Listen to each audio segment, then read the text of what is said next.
Bossing, maulang umaga sa lahat, no? So, ito'y hindi inaakala, no? So, ito mga boss, kung natatandaan nyo si Nanay. Nay, alam mo ba, araw-araw itong pinagdadasal. Thank you. Nagkita ulit tayo. Peace ba, Mami? So, mga boss, sa madaling salita, andito po si Nanay para humingi ng tulong sa atin. Tayo di naman mag-aatubili dyan. So, mga bossing, ipapabayback muna sa atin sa ngayon ni Nanay itong nabiling Fortuner dahil kailangan nyo ng radiation, di ba? Pera ang kailangan. Sige na, Mami, wag ka na mag-isip. So, tayo mga bossing, hindi naman iba sa atin si Nanay, no? Tayo nakakaintindi naman. So, yun, mga bossing, actually, puno ako mga bossing ngayon, kasi dami kong naisamang unit. So, kaya kong maglabas ng pera ngayon para kay Nanay. Nay, ha?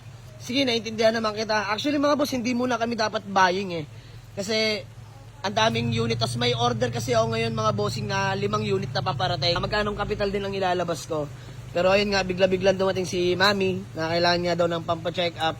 So, hindi natin masisisihan mga boss dahil yan naman nangyayari talaga sa buhay natin, yung biglaan. Pero at least, di ba, may panguhugutan kayo, Mami. Mami, ayaw ko nang naiyak. Gusto ko masaya lang.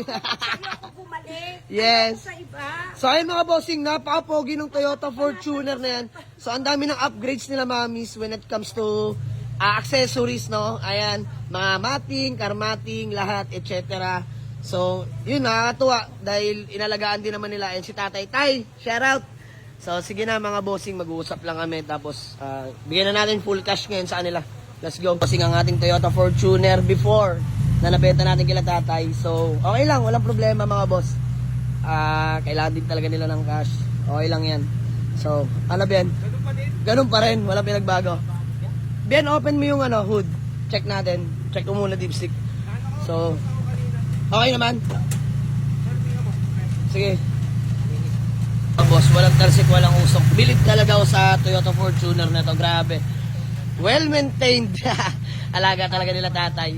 So, mga boss, ito ginamit natin ni Nanay pang punta-punta sa hospital for check-up, ganon, etc. So, wala, kailangan talaga ng fund. Wala tayong magagawa doon. Sige na, bayaran na natin. Bien, yung papeles na lang. Pasuyo lang ako. Toyota Fortuner natin na G-variant, mga bossing. Napaka-solid pa rin. Naka-Android head unit, mga bossing. Solid. Ayan naalagaan din talaga nila Nanay. Napakalinis pa rin ang interior, mga bossing. Pakita ko sa inyo. Ayan, hanggang likod. May third row po yan. So ayan mga boss, napakalamig ng aircon sobra.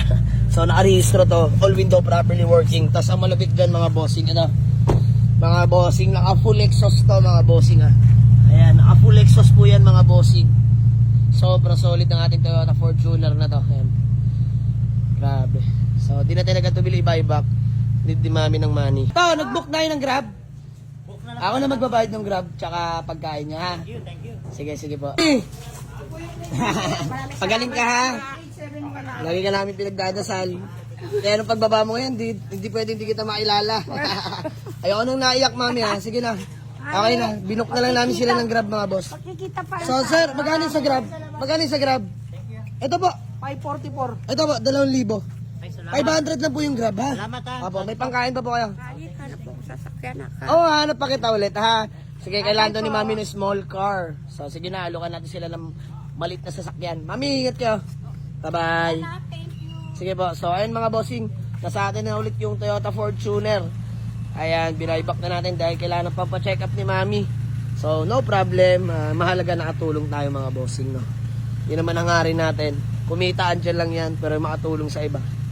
Napaka-blessing yan. So, yun, maraming salamat. Thank you Lord sa lahat ng blessing na bigay mo. Pagalingin nyo nawa si Nanay. So, yun lang. Let's go.